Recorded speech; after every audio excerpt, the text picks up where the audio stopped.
Watch's president, Tom Fitton, speaking out on new damning documents showing the Obama-era FDA purchased fetal body parts. Here's One America's John Hines. As the president of Judicial Watch, can you comment on reports of records that you have received from the Obama administration FDA, the Food and Drug Administration, of communications and contracts with a human fetal tissue provider that seems to show the FDA was buying, quote, intact calvarium baby skulls, 18 to 24 weeks, for $515 per skull? What do you make of this apparent sale of fetal body parts to the FDA? Well, it ought to cause both moral and legal outrage on the part of United States citizens and taxpayers, that their tax dollars are being used to purchase basically the dead bodies of unborn human beings. They divvy up their bodies, they sell their heads, they sell their livers, they sell other aspects of their body, and you see the price list. Another interesting bit of information you uncovered, also stating here, documents, quote, documents previously uncovered in this lawsuit, according to your press release, that the federal government demanded the purchased fetal organs be, quote, fresh, never frozen. What do you make of that? Well, if you want to, I don't know how any normal person could read that and not be horrified. They wanted the organs shipped on dry ice. This is awful stuff, and it highlights the humanity. But it's actually happening. Yeah, and it highlights the, these are organs. This isn't, a clump of cells. These are organs. These are baby skulls up to 24 weeks gestation. So there's no doubt that any normal person would call these a human being.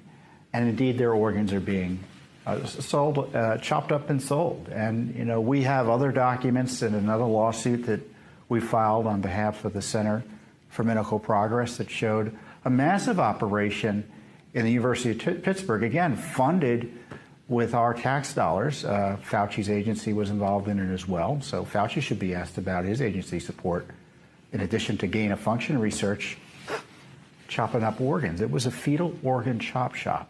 You filed a Freedom of Information request with the FDA, the agencies in charge here. Of course, they did not respond to providing this information. You wanted to find out whether they were selling body parts or buying body parts. We wanted the details, right. And a judge granted you, I guess, discovery, granted you said that you could get the information, the redactions.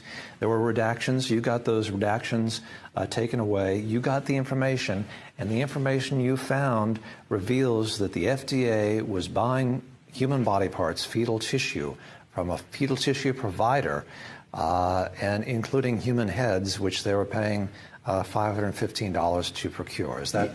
As I recall it, the government wanted to withhold some of the prices they were paying for the organs and seemingly dismembered heads of unborn human beings. And the court said, you can't do that. And we have a separate lawsuit that involves NIH and NIAID, the Fauci agency, that showed they were having almost a one-shop, as I said, a one-stop shop operation at the University of Pittsburgh.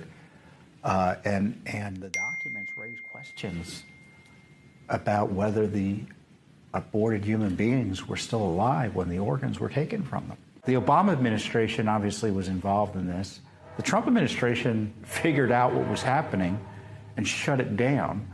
But now it's reported that the Biden administration is prepared to open up the spigot again to fund this sort of barbarism. What should someone think about this if they're learning about this for the first time? It just seems like it's sort of jaw-dropping, don't you think? John, I've been doing this work at Judicial Watch for 23 years. These are the worst documents about government conduct I've ever seen in my life. It's a barbarism that we should all be terribly concerned about, and it should be a priority in terms of investigating how this is being done, why it was done, whether it violated the law, and making sure it stops. Tom Fitton, president of Judicial Watch, thank you very much for talking to us on One American News, sir. You're welcome. Thank you.